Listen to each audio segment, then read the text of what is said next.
বিহু আহিল যেতিয়া লাড়ু পিঠা বনোৱাৰ বতৰো আহি গ'ল নহয় জানো আপোনালোক চাগে সকলোৱে বনাব লৈছে আজি মই বনালো চুজি গুড় আৰু নাৰিকল দি কেনেকৈ বনালো আপোনালোকক অকণমান দেখুৱাই গৈ আছোঁ নাৰিকলখিনি এইদৰে টুকুৰা কৰি ল'লোঁ আৰু পিছফালৰ ক'লা অংশ গুচাই লৈছোঁ আৰু এইদৰে সৰু সৰু টুকুৰা কৰি কাটি লৈছোঁ এতিয়া মিক্সি জাৰ এটাত দিছোঁ এইখিনি পিচি লৈছোঁ যদি আপোনালোকৰ তাত ৰুকনি থাকে ৰুকনি সহায়েৰে পিচি ল'ব তেতিয়া ৰুকি ল'ব তেতিয়াহ'লে লাড়ুকেইটা খাবলৈ বেছি হয় ভাল লাগে ৰুকনিত ৰুকিলে বেছি সোৱাদ হয় খাবলৈ আৰু এইখিনি গুড়খিনি মই মিহি মিহিকৈ কাটি লৈছোঁ আৰু দুখিনি ৰেডি কৰি ল'লোঁ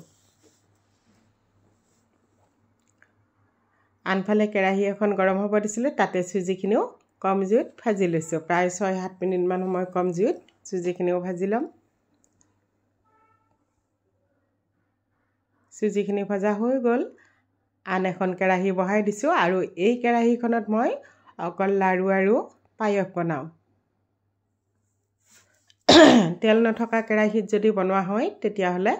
লাড়ুকেইটা বহুত ধুনীয়া হয় এতিয়া নাৰিকল আৰু গুড়খিনি মই দি দিলোঁ একেলগে দিছোঁ আৰু কম জুইত এইদৰে মই ভাজি আছোঁ মোৰ কাহ হৈ আছে সেইবাবে কথাখিনি কোৱাত অলপ ডিষ্টাৰ্ব হৈ আছে আপোনালোকে ক্ষমা কৰি দিব আপোনালোকে মন কৰিলে গুড় নিদি চেনিও দিব পাৰে কিন্তু আজিকালি বহুতে চেনি খাব বেয়া পায় সেইকাৰণে মই গুড়েৰে বনাই দেখাইছোঁ আপোনালোকে চেনিও ব্যৱহাৰ কৰিব পাৰে এইখিনি দেখিছেনে মোৰ আধা ভজা হৈয়ে গৈছে কম জুইত এইদৰে ভাজি থাকিলে প্ৰায় আধা ঘণ্টামান লাগে ভাজিবৰ কাৰণে এইখিনি আৰু সোৱাদটো কেনেকৈ গম পাব জানেনে যেতিয়া ছাইডত কেৰাহীটোৰ ছাইডত আঠা আঠাৰ নিচিনা হৈ যাব তেতিয়া আপোনালোকে জানিব যে নাৰিকলখিনি ভজা হৈ গৈছে এনেকুৱা জোখত ৰাখিব এতিয়া ইয়াত ভাজি থোৱা চুজিখিনি মিহলাই দিম চুজিখিনি মিহলাই গেছটো অফ কৰি দিছোঁ আৰু এইখিনি প্ৰায় 1-2 মিনিটমান সময় ভালদৰে লৰাই লৈছোঁ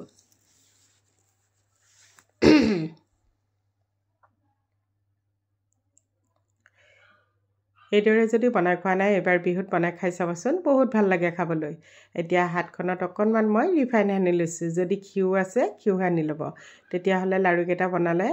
বহুত বেছি নুপুৰে এইদৰে অকণমান লৈছোঁ আৰু লাড়ুকেইটা এইদৰে বনাই গৈ আছোঁ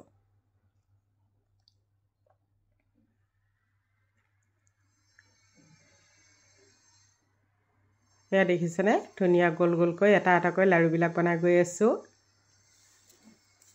আৰু এই লাড়ুটো খাবলৈ বহুত বেছি সোৱাদ হয়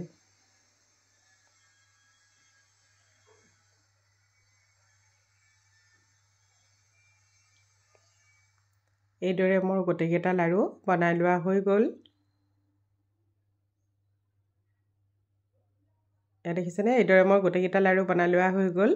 ভিডিঅ'টো চাই কেনেকুৱা পালে কমেণ্ট কৰি জনাবচোন যদি ভাল লাগিছে লাইক কৰিব ভিডিঅ'টি শ্বেয়াৰ কৰি দিব আপোনালোকৰ বহুমূলীয়া সময়লৈ ভিডিঅ'টো শেষলৈকে চোৱাৰ বাবে অশেষ ধন্যবাদ জনালোঁ